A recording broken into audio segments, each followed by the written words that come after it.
Arthur Schopenhauer was born in Danzig, now Gdansk, in 1788. His family had been rich Hanseatic merchants for generations, and the upbringing he received was aimed not at an academic life, but at training him to step into an international business. However, he had no interest in the family firm. He insisted on going to university instead, and thereafter he used his private means to finance a lifetime of independent study and writing. His doctorate thesis has become a minor classic, in spite of its title, On the Fourfold Root of the Principle of Sufficient Reason. And he was still in his 20s during the 4 years when he composed his masterpiece, The World as Will and Representation, which was published in 1818, the year in which he was 30. From then until his death in 1860, at the age of 72, he published a great deal, but all of it was to extend or elaborate or enrich the philosophical system which he had constructed in his 20s and from which he never departed. He produced a huge collection of essays called Parerga and Paralipomena, and 2 short but pungent books on ethics called The Basis of Morality and The Freedom of the Will. There was also a little book called On the Will in Nature, designed to show that his ideas were supported by discoveries in science. Most important of all, he published a revised edition of The World as Will and Representation, which was more than twice the length of the original volume. There are several remarkable things about him. Although in direct succession to Kant's, his own work was securely in the mainstream of Western philosophy, he was genuinely knowledgeable about Hinduism and Buddhism, and is the only major Western philosopher to draw serious and interesting parallels between Western and Eastern thought. He was the first major Western philosopher to be openly and explicitly atheist. He placed the arts higher in the scheme of things and had more to say about them than any other important philosopher. And perhaps partly for that reason, his influence on creative artists of the front rank has exceeded that of any other philosopher of the modern era. He was himself among the supreme writers of German prose. Many of his sentences are so brilliantly aphoristic that they've been torn out of context by the hundred and published separately in little books of epigrams. Intellectually, this is a catastrophe, because it obscures the fact that Schopenhauer is first and foremost a system builder, whose philosophy can be understood only as a whole. Of the books in print about it in English at the time of making this program, I have to confess to you that the longest and most recent is by me, but I can't very well interview myself, so I've invited the author of one of the others to come along and discuss Schopenhauer with me. My guest is, in any case, the most distinguished living historian of philosophy in the English language, Frederick Copleston, Emeritus Professor in the University of London. In addition to his extended treatment of Schopenhauer in his 9-volume History of Philosophy, he's written a separate book about him called Arthur Schopenhauer, Philosopher of Pessimism. Well, Professor Copleston, I think the place we ought to start is by addressing ourselves to the question of what it was that Schopenhauer set out to do. Perhaps I should let you take that up. Well, Mr. Magee, I think that, like other original philosophers, a great many of them, Schopenhauer wanted to understand the world in which he found himself, the world in which he lived, or one could say he tried to form a coherent, unified interpretation of human experience, or to gain conceptual mastery over the world of phenomena, the plurality of phenomena. I think that is it. And to do that, Schopenhauer thought that it was necessary to identify the underlying reality. If one asks why he thought that there was an underlying reality to identify, I suppose that the reason, one main reason, is that he started from the premises of Immanuel Kant, and that he thought that the way in which we see the world is a human perspective, that the human mind is pre-programmed to see the world in certain ways, and we can't, for example, experience objects except as situated in space and time, as subject to spatial temporal relations, and as subject to the relation of causality. But it obviously doesn't follow that because things appear to one in a certain way, that is how they are apart from the way in which they appear, as they are in themselves. Kant certainly took it that the concept of a thing in itself as not as that which appears but can be considered in distinction from the appearance, was a sensible idea, and Schopenhauer took that over. I think this is such an important idea, and we're going to come back to it Yes. In different ways, that it's worth going over again, because it's difficult, I think, for people who are new to it to really get hold of it sometimes. Kant had argued that all possible experience can only come to us through our faculties, through our sensory and mental apparatus. And therefore, what we could experience depended not only on what there is out there to experience, but also on the nature of the faculties that we possess, what our faculties could handle, what they do to what they handle, how they handle it, and so on. So that all experience as such is subject-dependent. And he went on from that to argue that, therefore, we could see total reality as being divided into two. There are things as they are in themselves, independently of being experienced, and to such things we have no means of access. And then there's things as they appear to us, the world of appearances, the world as it comes to us through experience, and that's what we know. That's the world of common sense, the world of science, our total world. Now, Schopenhauer took this up from Kant and said, now, can we get any pointers, can we get any hints from a close analysis of this world of experience as to what it might be that underlies it, as to what it might be that lies behind it? That, at least, is part of the thought, isn't it? Yes, it is. I think it's important to remember that for Schopenhauer there can be only one underlying reality. Kant himself took it as a matter of common sense, I think, that if there's the table as it appears, then there must be the table as it is in itself, and if the carpet as it appears, then there's the carpet in itself, that there are a multitude of things in themselves. But, of course, if we think away spatial and temporal relations and the causal relation, there's no means of distinguishing one thing from another. So that if the underlying reality transcends space and time and causality and is quite other than the world of phenomena, then there can only be one. The plurality or multiplicity belongs to the world of phenomena, but the underlying reality must be one. These ideas that we're dealing with are really so difficult that I think that is worth going over again as well. I think it'll help a lot of people. Schopenhauer argued that for one thing to be different from another thing, for anything to be different from anything else at all, this idea of differentiation only made sense with reference either to time or to space or to both. If two things are identical in time and identical in space, then they're identical, period. They're the same thing. So the notion of there being different things in the plural could only apply to this world of our experience, this world of space and time. Outside that world, it could make no sense whatever to talk of anything being different from anything else.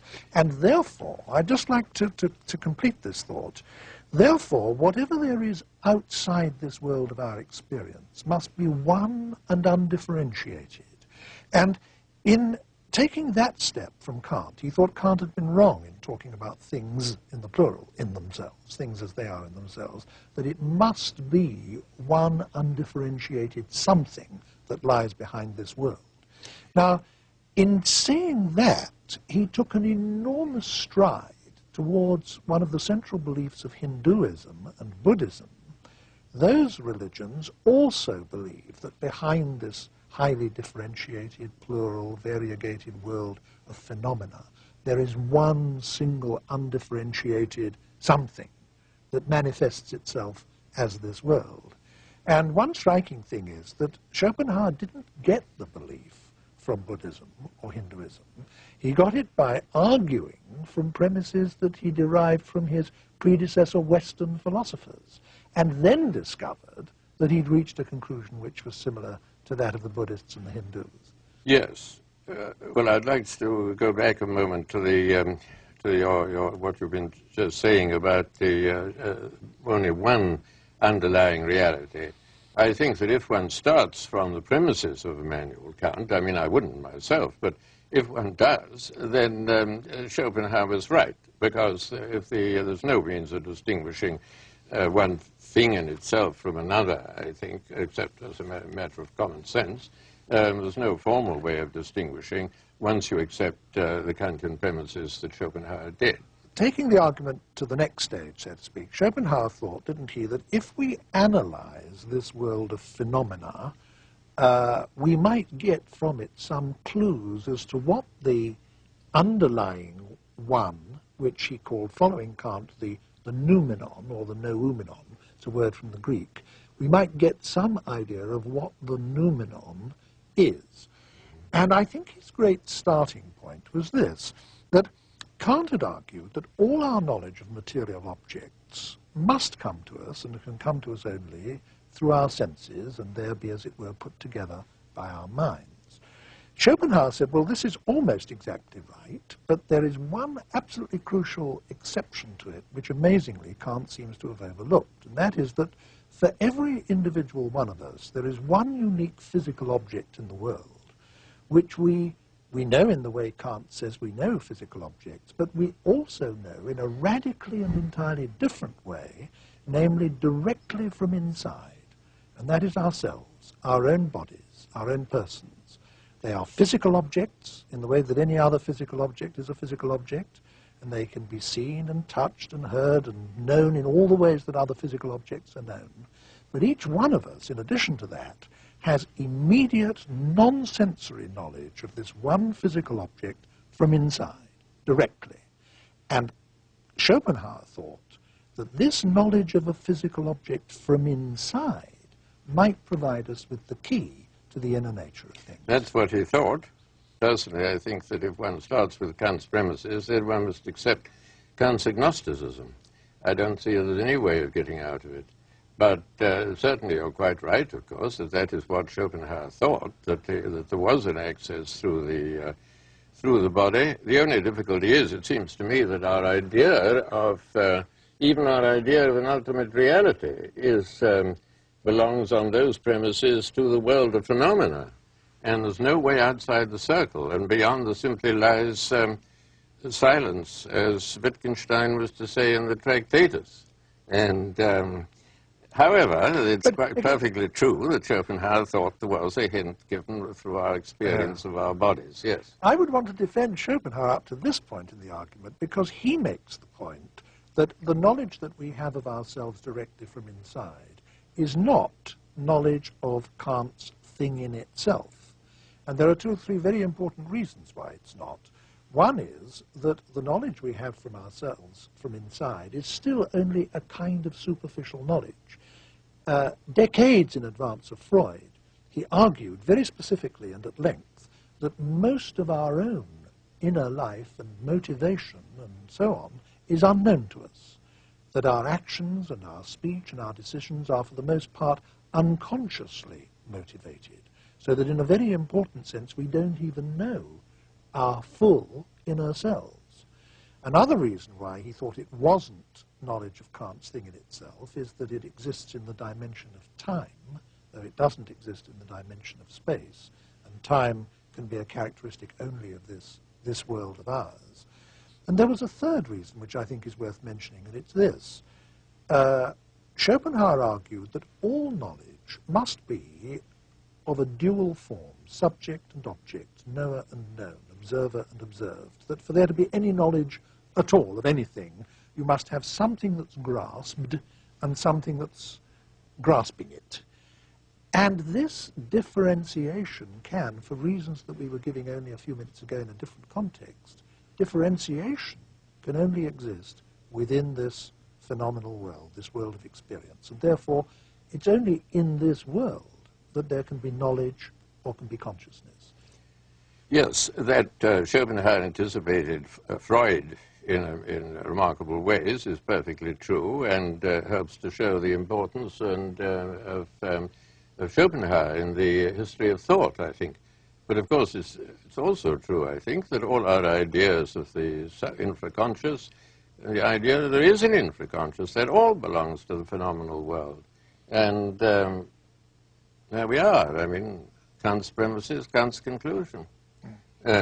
Now, we must start to say something about how he did point across the gulf, as it were, towards the noumenon. He thought that there was something about this inner experience of ours that gave us a clue, didn't he, as to what the ultimate nature of things outside this world is. Can you take up the story from there? I'd say that, for example, that my bodily movements for Schopenhauer would be expressions of desire, or he would say, use the word will, perhaps unfortunately, but one might use force or energy, but at any rate, if I move my arm, I will to move my arm. For Schopenhauer, as later for Wittgenstein, there's no entity called a will that is distinct from the movement of the arm and causes it, but the volition is the inside, as it were, of the movement, and the physical movement is the outside, not trying to deny that there is some inside. And if we consider that, and as you say, the unconscious motivation that lies behind a good deal of our actions, we can, at any rate, get the idea of a reality as a kind of infraconscious, below-conscious drive that Schopenhauer called will, and that perhaps some better name can be given to as force or energy, something of that kind. But that we have that hint as to the nature of the ultimate reality as an unconscious striving, a striving for existence, for life, for self-assertion, whatever you can describe it in various ways, of course. Yes, he thought, didn't he, that if we analyze this world of experience, the world of science, if you like, the world of common sense, which does consist, for the most part, of matter in motion, and most of it is matter in colossal amounts. I mean, galaxies and solar systems and so on, traveling through the cosmos at gigantic speeds approaching that of light. So the whole material universe consists of matter in motion to a degree that, so to speak, defies our imagination to really conceptualize it. And he argued, I mean, there were steps in the argument that we haven't time to go through, but he argued, following on from Kant, that what is ultimate in all this must be energy. He argued that matter is, as it were, instantiated energy, that a physical object is a space filled with force, that ultimately all matter must be transmutable into energy. And it's very striking, I think, that that particular doctrine of his has been entirely borne out by 20th century science. When the physicists in our century arrived at this conclusion, they thought they were propounding something revolutionary and incredible, but in fact Kant and Schopenhauer arrived at this conclusion over 100 years before them by pure rational reasoning of it out from ordinary experience. Yes, when one's talking about theoretical physics, one has to remember that so many physicists are sometimes very loath to say that the terms such as energy and so on denote any reality, aren't they? That they're of use within the framework of theoretical physics, but that it can't be taken that there's some kind of metaphysical reality called energy or so on. But I can quite see the point of substituting energy for Schopenhauer's will in describing. Well, you're attributing to me a step I don't quite take. I mean, Well, I'm glad. Yes. I mean, what I wanted to say was this. Schopenhauer argues that what is ultimate in this world of phenomena, in this world of experience, is energy. Yes. And at the scientific level, in speaking from the standpoint of our own day, he can be said to have been remarkably prevoyant about that, to have been correct. Now, he says that the metaphysical, the underlying noumenon, is whatever manifests itself as this energy. And throughout the cosmos, I mean, in the stars and the solar system, in animals, in trees, in falling stones, in ourselves, in everything. It's the unconscious energy that forms us in the womb, that makes our organs work while we sleep, and so on. And I understand him as saying that the nearest we come to getting any glimmering of what that is in experience is the experience we have inside ourselves sense of the energy, the go, the force, the will to exist, the will to survive, that somehow ultimate and irreducible push or drive, which is underlying to everything else. Yes, but then of course Schopenhauer wasn't indifferent to the underlying reality, was he? I mean, he adopted quite definite attitudes and negative attitudes towards it, disvaluing it. And energy is such a neutral word that it, I mean, it's hard to say whether one approves of energy or disapproves of energy, likes energy or doesn't like energy. It's very difficult to say, whereas Schopenhauer, as we're both very well aware, I mean, had a very definite attitude towards the ultimate reality and its manifestations. Well, I think it would have been better if he'd used the word energy, because he decided to give the name will to this metaphysical reality. And I think that's misled people ever since, because we can't help associating the idea of a personality with a will, or the idea of an aim with a will, when Schopenhauer himself reiterates at different points in his writings that he doesn't mean that in his sense of the word will, everything has a will. A dead star or a stone has as much will as you or I, that it is simply the metaphysical substratum, as it were, in everything, that it's not personal, not alive, not organic, not has no aim, and so on. I think it's misled people, and an impersonal word like energy would have been very much better, in my opinion. Well, I think you're quite right on that particular point. My own point that I was hinting at was that as Schopenhauer looked on the ultimate reality as perfectly revolting and was willing to speak of it on occasion, even in moral terms, as wicked, I mean, one wouldn't naturally be led to think of energy as revolting or as not revolting, at least I wouldn't, and certainly not as wicked. And so that's what I meant, that he has this definite attitude towards the ultimate reality and towards its manifestation, of course, this world, empirical world. Well, now, perhaps we can, as it were, change our tack a little and confront that head-on. Up to this point in our discussion, we've been sketching what Schopenhauer's picture of reality was, what he thought the overall picture was. Now let's talk about his attitude towards it. He thought that the world was an appalling place, a terrible place. He thought it was full of injustice, disease, repression, that the hospitals and prisons of the world were full of people going through the most appalling sufferings and tortures, that nature was red in tooth and claw, that in every hour of every day thousands upon thousands of animals are tearing each other to pieces alive and devouring each other alive, and that the whole thing is a sort of appalling nightmare. It's an incredible vision, and it's expressed in prose of such dramatic power that no one who's ever read it is likely to forget it. But that was his view, wasn't it, of the way things are, and therefore that the underlying metaphysical reality must be such as to express itself in these terms, and must therefore be something terrible, something nightmarish. That's why he is renowned quite rightly for being a pessimist. The pessimist above all philosophers, a bleak, black view of reality. Of course, he didn't leave it there, did he? I mean, he had suggested some ways out, the temporary way through aesthetic contemplation, through art, through the creation of art, and through the appreciation of art, which stills desire and selfishness and longing and hostility and conflict for the time being, at any rate, just as one can go into an art gallery and look at the pictures and without desiring anything, but then, of course, one comes out and runs into a cafe or a pub, and need and desire reassert themselves. But it's a temporary way out. I think it was a mistake for Schopenhauer to bring in that point, the Platonic ideas, as intermediate between the ultimate reality and the work of art, because I don't see there's much place in his system.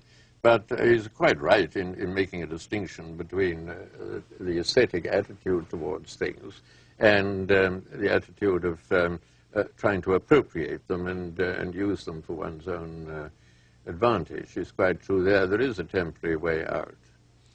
Yes, you're making the point that he thought that the aesthetic attitude was disinterested. That, yes. that normally if I see a plate of food, I think in terms of eating it, this is something for my own sustenance or to satisfy my lusts or desires or greed or just simply hunger or whatever it might be.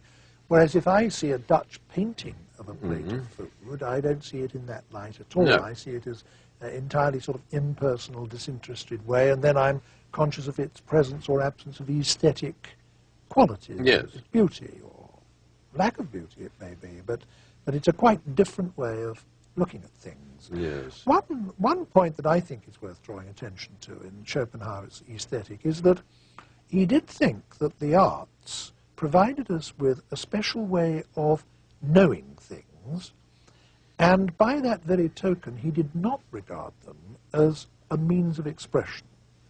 If I produce a work of art, what I'm doing primarily, according to Schopenhauer, isn't expressing my emotions or giving expression to my feelings. It's expressing insight or knowledge into something about the way things are.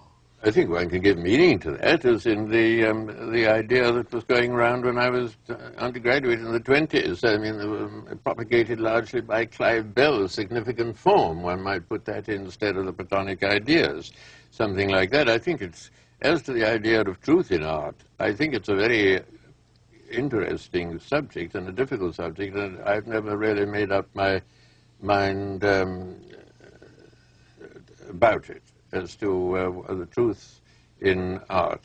I think one must have, though it's rather off the point, an analogical view of truth, in which truth, according to the context, can be understood in different ways, as correspondence in one context, but not, I think, in art. It wouldn't take, it would be another kind of truth, and that has to be examined. I think it's a perfectly respectable line of thought, certainly, and one well worth pursuing. Certainly, making a critical remark about Schopenhauer's use of the Platonic ideas, I didn't mean to say that I didn't think there was anything in his view of art, because I do. I think it's very well worth considering, certainly. And it's had an enormous appeal to many great artists. Oh, yes, certainly. Who obviously, therefore, thought that it corresponded to their conception of what it was they were doing. Undoubtedly. Yeah. Undoubtedly. I think we must move on now to consideration of Schopenhauer's morals. What would you say was the place for morality or ethics in a world as painted by Schopenhauer? Well, as you know, Schopenhauer insists that as there's one ultimate reality, and each one of us is identical with that one ultimate reality, therefore, in some sense, we're all one, ultimately, and he uses that for advocating compassion, sympathy, agape, love, as distinct from erotic love, I mean, as distinct from eros. Well, all the more power to his elbow. I mean, it's very noble that he should uphold that idea of compassion and so on. It's difficult to see how each one of us is an embodiment of that horrible reality that there's much room for mutual love. I mean, the conflict would be more like it, I should have thought. But at any rate, he certainly undoubtedly values love against hatred and compassion rather than cruelty and so on. I certainly don't want to question those valuations of Schopenhauer, far from it. But ultimately, of course, as we're all the one will, and the will is something horrible, the ultimate ideal can only be turning against the ultimate reality. I'd like to keep these two notions separate for the moment. And before we move on to his idea of turning against reality, I'd like just to say a little more about his view of morals and ethics, because it was, in a sense, applied metaphysics, in a rather unusual sense for a philosopher. He had, as you say, this metaphysical view that we were all ultimately one, and again, that is in common with some religions, and therefore that in doing you an injury, I am in some significant ultimate sense injuring myself. And that my ultimate oneness with you is really the basis of morality, the basis of compassion, the basis of empathy. It's why I should behave towards you in morally approved ways and not behave towards you in aggressive ways. And you were quite right to say that there's an apparent conflict between regarding the ultimate metaphysical reality as awful and evil and nightmarish in the way we were talking about a few moments ago, and regarding it in this context as the basis of compassion, empathy, and morality in general. I would like at this point to say that the famous fact-value distinction applies as much to Schopenhauer, in my opinion, as it does to anyone else. That is to say that you can accept his view, or a great deal of his view, about how things are, about what reality is, without accepting his evaluation of it, or taking up his stance towards it. And I say that with feeling because, in fact, I'm an example, I think, of this. I mean, I do regard very large parts of Schopenhauer's philosophy, by no means all of it, but large parts of it I regard as being valid and as having enormously rare and important and genuinely deep insights. And I think it casts great illumination. But I'm not a pessimist in Schopenhauer's sense at all. In other words, I accept his picture of the way things are to an important degree, but I don't at all take up his view of it all as being a nightmare or, whatever it may be. So I would go along with the ethics of Schopenhauer. In fact, I think his ethics is very well founded, and wouldn't want to, as it were, keep that part of his philosophy with which it's in conflict. As you know, a good many philosophers now question the fact-value distinction. I wouldn't wish to, I think it has a indispensable use myself, because one must distinguish, for example, between the way in which people behave and the way in which they ought or not to behave. The two propositions are different types. That's perfectly obvious. On the other hand, I don't think myself that one can have any interpretation of the world that doesn't contain value judgments. Value judgments of importance, of significance, and so on, and any more than you can have a history that goes beyond mere chronology and that really tells a significant, coherent story. You can't have a history without value judgments. I don't believe in value-free history or value-free metaphysics. So I would be, although I'm willing to accept some distinction, I'd be very careful about applying it myself and simply saying, well, we can have this interpretation of the world on the one hand, which is value-free, and then the set of valuations on the other, because I don't think things work out in quite that way, you know. No, I don't think they work out in quite that way either. I was merely making the point that you could have a lot of Schopenhauer, and I was always careful not to say all, but only a lot of Schopenhauer's view of the way things are, without sharing his value judgments. I would have other value judgments, and I would entirely agree with you that you can't have a view with no value judgments. I think that's absolutely correct.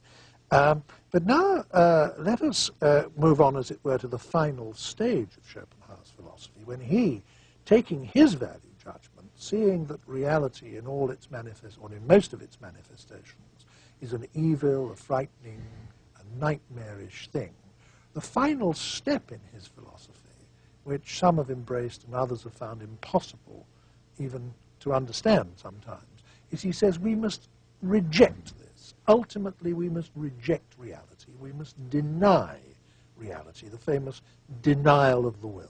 Can you perhaps try and explain a little more about what's involved in that concept? Well, I'd say that if you turn, well, because he entirely approved of the asceticism, self-mortification, and so on that one can find in several of the world religions, advocated at any rate and practiced in the past, and that he thought that was constituted a stage on the way towards a kind of final rejection of the will. I don't quite know what form that would take, but it would take the form, I suppose, the form of an entry into a Buddhist nirvana interpreted as nothingness. Well, Schopenhauer would say that it may possibly have qualities of which we know nothing and can know nothing, but as far as we're concerned, to turn against the ultimate reality as we form a conception of it is to turn to nothingness, to non-existence.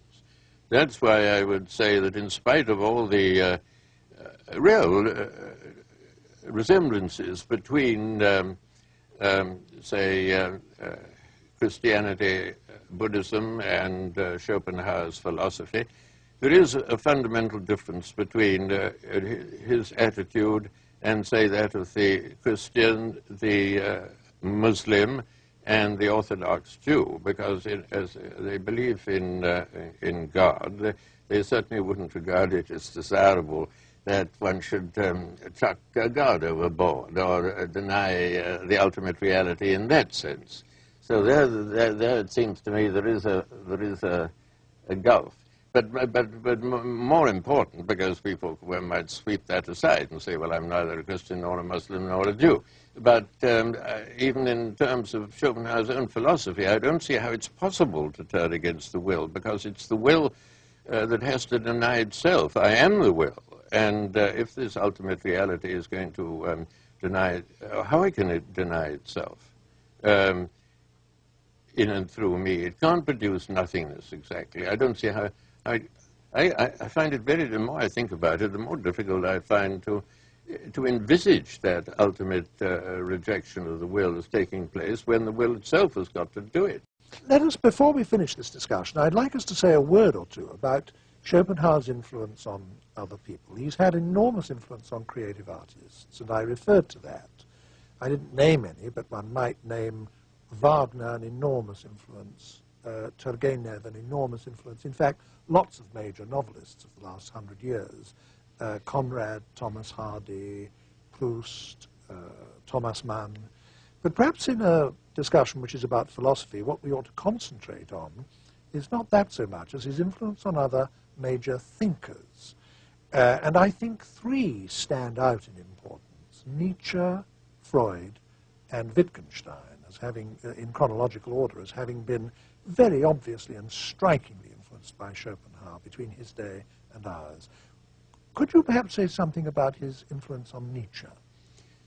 As you know, Nietzsche regarded Schopenhauer as an educator, and his early work, Schopenhauer as educator, indicates, I think, that he thought of Schopenhauer as a man who wasn't content with the superficial view of things, but looked underneath and wasn't afraid to look the world and history in the face, and didn't try and gloss over everything as Leibniz did, was talk about the best of all possible worlds, but really looked the world in the face, and was therefore a man of mental integrity. He also entirely agreed with Schopenhauer's subordination of intellect to will, in its first instance, a servant of the will. And also, I think he regarded Schopenhauer as a man of great independence of character, who didn't allow himself to be, his views to be dictated by society, but thought them out, or by his predecessors, for the matter of that, or other philosophers, but thought them out for himself. I think, but he came, of course, to criticize, as you know, Schopenhauer in the course of time for his turning away from life.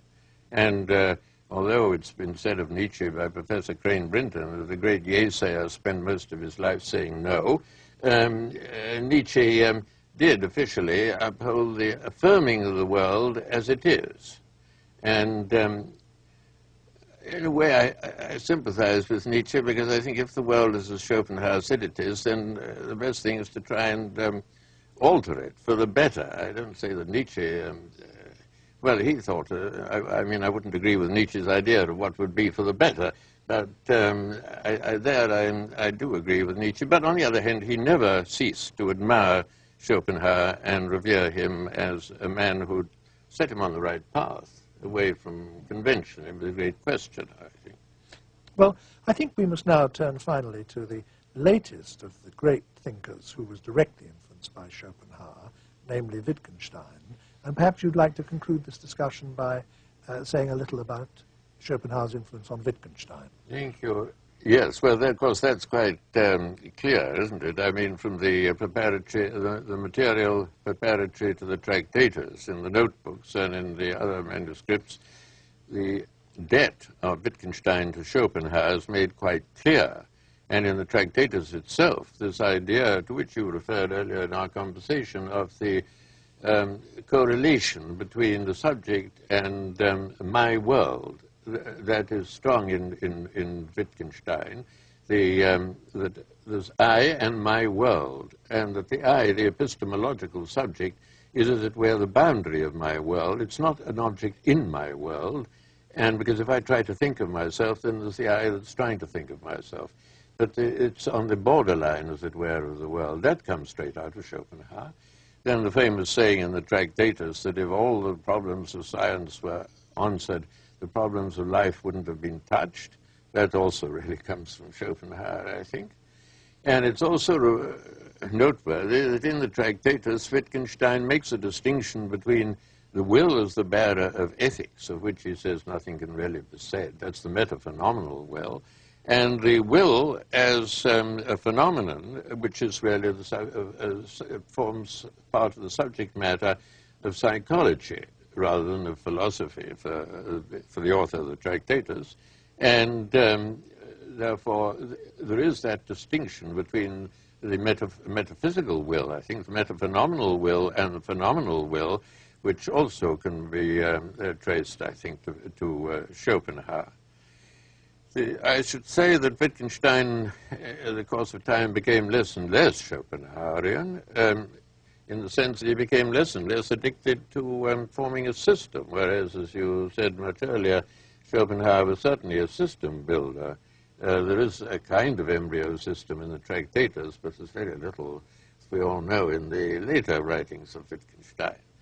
And, but still, he undoubtedly was strongly influenced by Schopenhauer. In fact, he's about the only major philosopher of the past, it was in no sense contemporary, that Wittgenstein had really read and studied and digested at all, I think.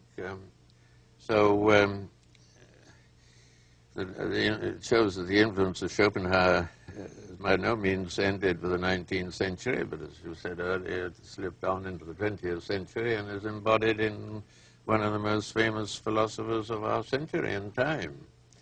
Thank you very much, Professor Copleston.